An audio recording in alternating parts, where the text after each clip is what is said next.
मुग्धा और उसकी सास के बीच पूरा समय सास के किसी ना किसी काम को लेकर मतभेद चलते ही रहते हैं। बहू, ओ बहू, जरा चाय बना दे। मुग्धा चाय लेकर आती है। ये लीजिए, और कुछ चाहिए? अरे नहीं, बस चाय पीने का मन था। जाओ, तुम दूसरा काम करो। चाय पीने के थोड़ी देर बाद सास दोबारा मुग्धा को आवाज लगाती है। अरे बहू रे, आओ बहू, जरा हलवा तो बना दे, मीठा खाने को मन हो रहा है। इसी तरह मुग्धा की सास पूरा समय कोई ना कोई काम बताकर उसे रसोई से बाहर तक निकलने नहीं देती। कभी चाय, कभी हलवा, कभी पानी तो कभी दूध, हर समय खाने को चाहिए। और उसके लिए अपने हाथ पैर बिल्कुल नहीं हिलाने।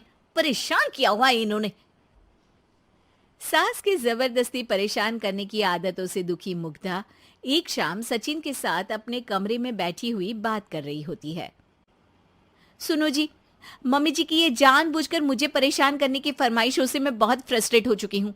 पूरे दिन में एक सेकंड का आराम नहीं मिलता। रसोई से बाहर कदम रखती नहीं कि बहू ये बना दे, बहुरी वो बना दे। अरे इनकी फरमाइशें चलती ही रहती है। अरे मुग्धा, माँ खाने की शौकीन है, पर उम्र हो चली है, खुद खाना नहीं बना सकती, इसलिए तुमसे बोलती है। अरे तो शौक भी उम्र देख कर रखने चाहिए ना। समझ में नहीं आता, हर समय फेविकॉल का जोड़ लगाए सोफे से चिपकी बैठी रहती है। इतना सब डाइजेस्ट कैसे हो जाता है उन्हें? अरे तुम मेरी माँ से इतनी नफरत कैसे कर सकती हो? मैं उनसे नफरत नहीं करती जी, बस परेशान हूँ। जहां मुग्धा अपने पति से ये सब बोल रही होती है, वहीं उसकी सास भी कमरे के बाहर दरवाजे से कान लगाए सारी बातें सुन रही होती है और अगली दोपहर रसोई में मुग्धा के पास जाती है। बहू, आज ना मेरा कुछ मसालेदार खाने का मन है।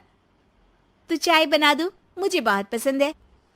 अरे ना, ऐसा कर लिट्टी चोखा बना ले।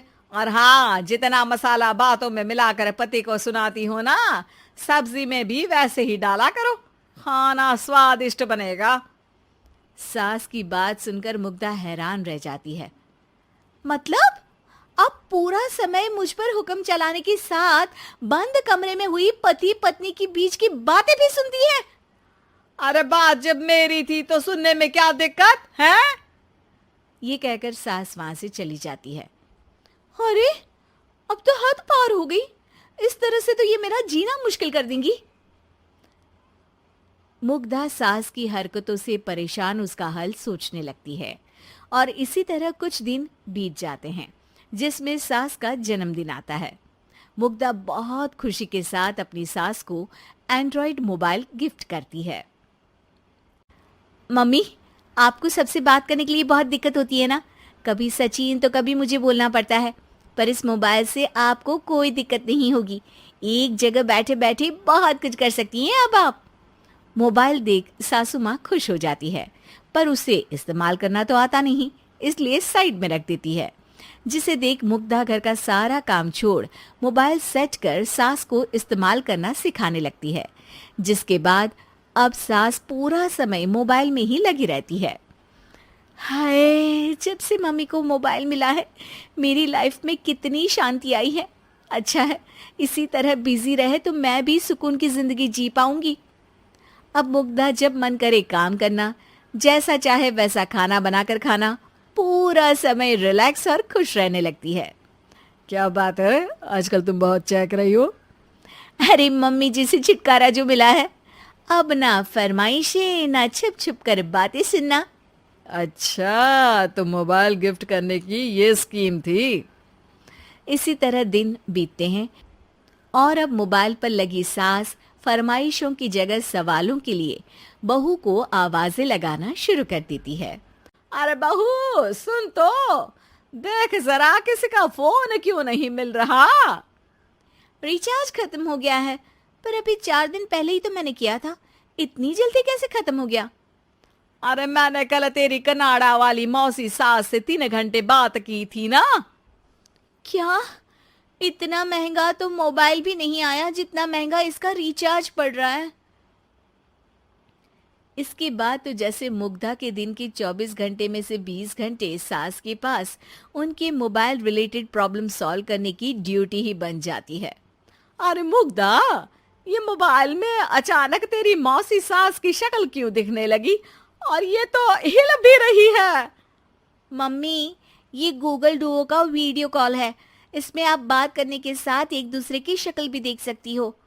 अच्छा, ये तूने मुझे पहले क्यों नहीं बताया? अब बताने के लिए पहले नहीं बताया। इसी बीच सचिन भी वहां आ जाता है और सास अपनी वीडियो कॉल में बिजी हो जाती है। क्यों, सास बहू में क्या गपशप चल रही है? इसे गपशप नहीं, दिमाग का दही होना बोलते हैं। पर तुम तो मम्मी को मोबाइल देकर बहुत खुश थी, फिर क्या हुआ? हाँ, उसका सुकून भी कुछ ही दिन मिला।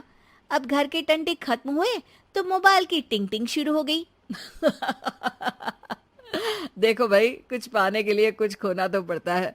आखिर तुमने मोबाइल अपने फायदे के लिए ही तो दिया है, तो फिर सवालों के जवाब भी देने पड़ेंगे, क्योंकि जब तक उनके हाथ में ये फुंथरू रहेगा, तुम्हारी लाइफ में प्राइवेसी और सुकून रहेंगे। कहने का मतलब है अगर इससे प्यार बढ़े तो दाग अच्छे हैं। अरे मुझे पहले दिन से ही पता है मोबाइल किस मकसद से दिया गया है। भूलो मत, इससे पहले मैं बातें ही सुनती थी। सास की ये बात सुनकर मुग्धा शॉक में और सचिन हंसता रह जाता है।